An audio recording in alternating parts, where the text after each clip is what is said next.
have made a decision. I've heard William Ruto complaining that we are only talking about one term. Indeed, it's not our wish to talk about one term throughout. It's the people who are forcing us. They don't want to listen to anything else.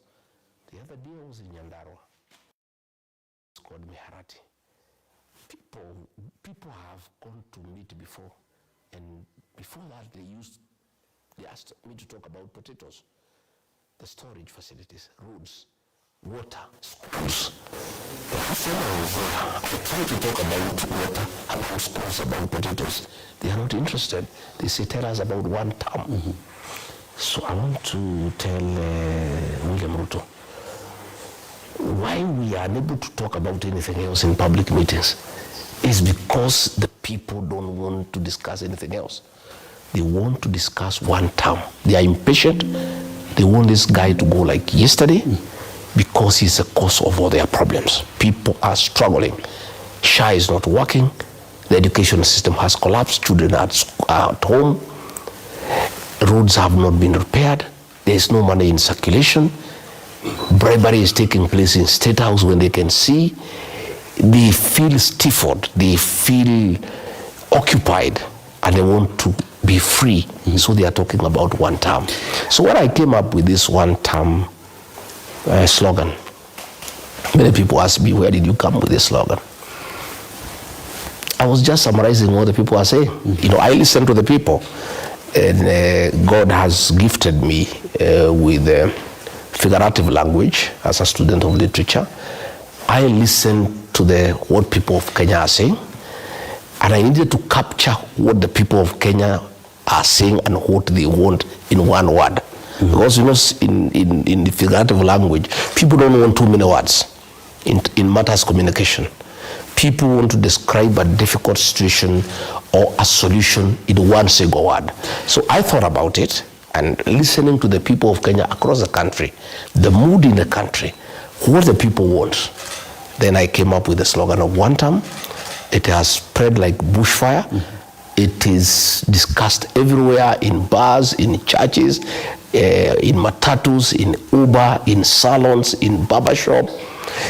And I just listened to the people and captured their feelings, their aspirations, and what they want in one word. One word. You talk about one term, but at the time when Kenyans went to the streets to complain about the ills the government is putting on them, and one word was kufa dereva, kufa makanga. And when you talk about one term, Kenyans have insisted that it is the entire crew of politicians to go home and we reset the status of the country. How would you respond to Kenyans who say, even you, regarding Gachagua, we do not want you to lead us?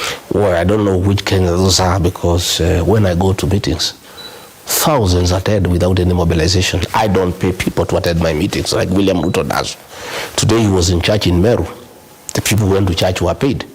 You know, it has reached there. He cannot talk to people without paying them. I don't pay people. I address organic meetings across the country.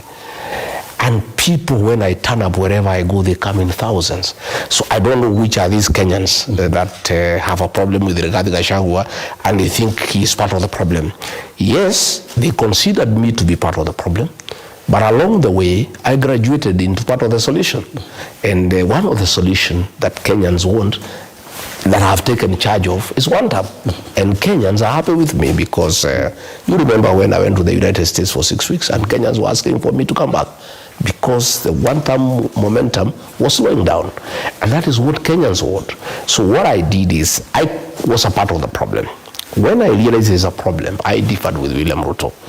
And along the way, I graduated into a solution that has gone well with the people of Kenya. And the people of Kenya, wherever I go,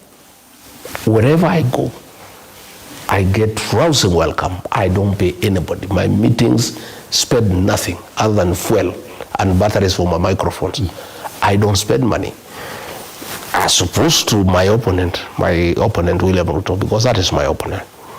For him to address any meeting, like in the Mount Kenya region, he spends a minimum of 10 million in any meeting. His MPs, they spend 2-3 million. His deputy spends about 5 million to talk to anybody. All these guys you see at our tent, they are all paid. And if you don't pay them, they'll start saying one time. And even what is interesting is, because I also communicated to my people when I realized that a lot of money is being used to bribe them, I also told them, I gave them the charges to charge these guys to come and cheat them. And what has happened now is that William Ruto and his group pays Kenyans to listen to them. The minute they take off, they all start shouting one time, because we agreed that this money is stolen. In any case, even if you don't take it from William Ruto, he'll take it elsewhere. So why not? Just take it, but don't sell your conscience, and stick with what you believe in. So I don't agree with you that Kenyans say they want to get rid of everybody. If they did, the meetings I do, there will be nobody, or they will be demanding I pay them. But regarding Gachagua, you've taken responsibility of being part of the problem. And what are some of the problems we're talking about? We talk about SHA. Let's talk about affordable housing. Let's talk about taxes. During the campaign period, you and President William Ruto went across the country saying the problem with the high price of fuel in the country was because of the taxes. But what did we see once you formed the government?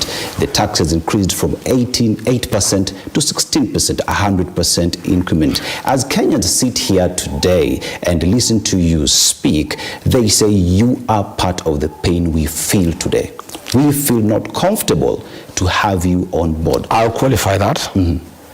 I am not part of the problem of taxation, theft of public resources, wanton corruption. I'm not part of that. The problem I admit I am part of was bringing William Ruto to office. That I accept.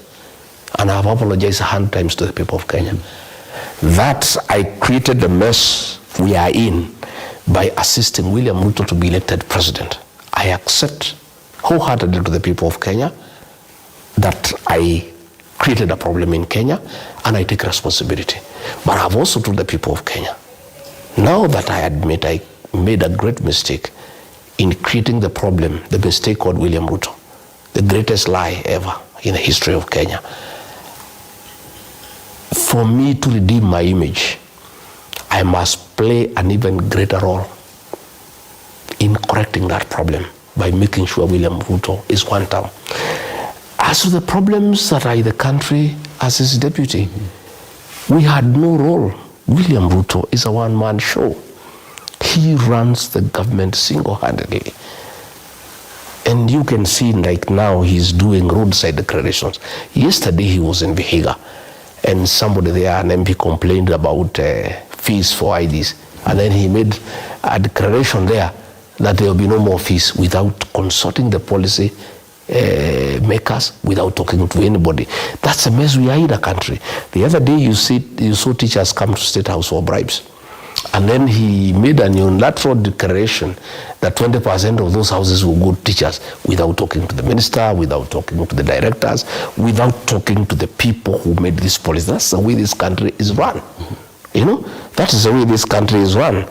And therefore, I absolve myself from any blame, because when I realized that as deputy I had no role, the ministers had no role, the PSs had no role, I started having a fight with him within, until it reached a place we could not agree, and he made a decision to throw me out, which is okay.